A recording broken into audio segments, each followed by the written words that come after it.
Update terkini, kasus perampasan nyawa ibu dan anak di Subang, kunci di pot, Amel tinggalkan jejak. Namun sebelum lanjut, jangan lupa subscribe dan tekan lonceng notifikasinya, agar kalian tidak ketinggalan berita terupdate dari channel ini. Kalau kalian sudah subscribe, mari kita lanjut dan tonton video ini sampai habis ya. Pengungkapan kasus perampasan nyawa ibu dan anak di Subang atau kasus Subang masih saja terus bergulir. Dikatakan ada hal yang menarik saat Amelia Mustika Ratu disebut bukanlah target utama dalam perampasan nyawa ibu dan anak di Subang. Hal ini pun menjadi perdebatan serta sudut pandang berbeda. Anjas di Thailand pun memberikan analisis yang berkaitan dengan pendapat ini. Terus terang, aku tidak sependapat dengan ucapan itu yang menyebutkan Amel bukan target utama, tutur Anjas di kanal YouTube-nya. Anjas menuturkan bahwa ini bukan soal bagaimana memenangkan sebuah perdebatan, akan tetapi lebih mengarah ke arah mencari tahu siapa sebenarnya pelaku yang sedang diselidiki oleh Polda Jabar. Dengan beberapa fakta-fakta yang beredar selama ini, sangat kecil kemungkinan mengarah ke arah tersebut. Amel dan Tuti adalah sama-sama menjadi target pembunuhan di tanggal 18 Agustus 2021, tutur Anjas. Anjas menambahkan, ada sejumlah hal yang membuat pendapat itu muncul, yaitu ada beberapa kejanggalan seperti 3 alat komunikasi atau HP milik Amel hilang, sedangkan HP milik Tuti masih ada. Ini yang menjadi alasan hingga muncul pendapat seperti tadi, ucapnya.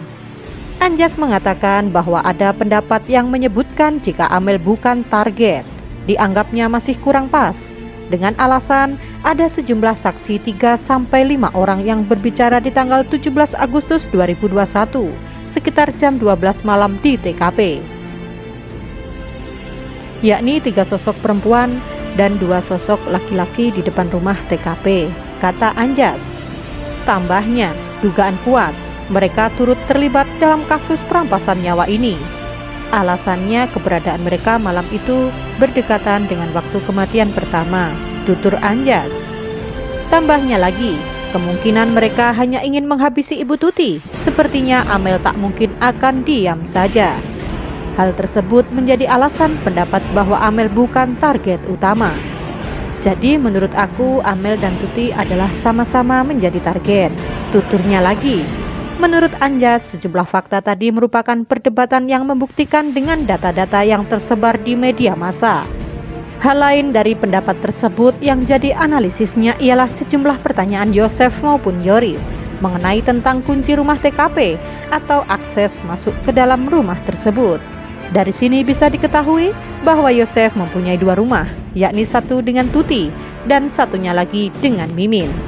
Jelas Yosef bolak-balik di antara kedua rumah tersebut.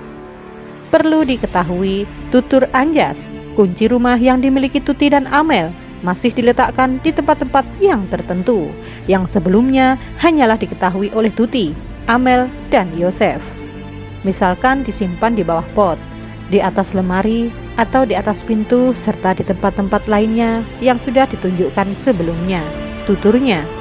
Kata Anjas, yang artinya di sini tidak bisa menutup mata jika temuan di lokasi tempat kejadian atau TKP tidak ada kerusakan pintu, juga tidak ada kerusakan jendela pintu, yang mengindikasikan bahwa si pelaku ataupun orang yang ada saat kejadian tersebut, mereka adalah orang-orang yang punya akses masuk ke dalam rumah, ucap Anjas. Juga ada beberapa kemungkinan, mungkinkah yang melakukan eksekusi waktu itu bukanlah orang yang dekat, dalam tanda kutip, yaitu dekat yang secara fisik. Artian dekat itu bisa dekat hati, dekat fisik, dekat pikiran, dan dekat sebagainya. Terus ada yang mengetahui letak kunci tersebut, kemudian mereka membukanya, tuturnya lagi.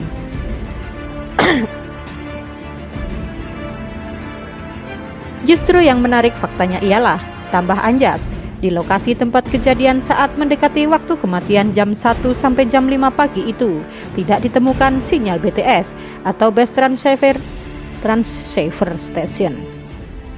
Justru yang menarik faktanya ialah, tambah Anjas, di lokasi tempat kejadian saat mendekati waktu kematian jam 1 sampai jam 5 pagi itu tidak ditemukan sinyal BTS atau Bus Transceiver Station di lokasi tersebut. Yang ditemukan hanyalah HP miliknya Tuti yang menjadi korban, tambah Anjas. Hal ini menandakan, tambahnya lagi, jika si pelaku maupun dalang sudah begitu paham bagaimana bisa menghindarkan hal-hal yang merujuk ke alat bukti, seperti dengan menghilangkan sinyal seluler di lokasi. Itulah yang membuat kasus ini makin rumit, cetus Anjas. Seandainya si pelaku hanya menargetkan Tuti, tutur Anjas, ini sangatlah kecil kemungkinannya, lantaran kenapa mereka harus melakukan aksinya di tanggal 17 Agustus atau menjelang tanggal 18 Agustus 2021 pagi. Anjas menyebutkan waktu itu merupakan tanggal merah, hari libur, serta PPKM. Di sini aku yakin mereka atau para pelaku mengetahui ada Amel di lokasi kejadian, kata Anjas. Terima kasih sudah menonton video ini sampai habis ya guys. Jangan lupa like, comment, and subscribe.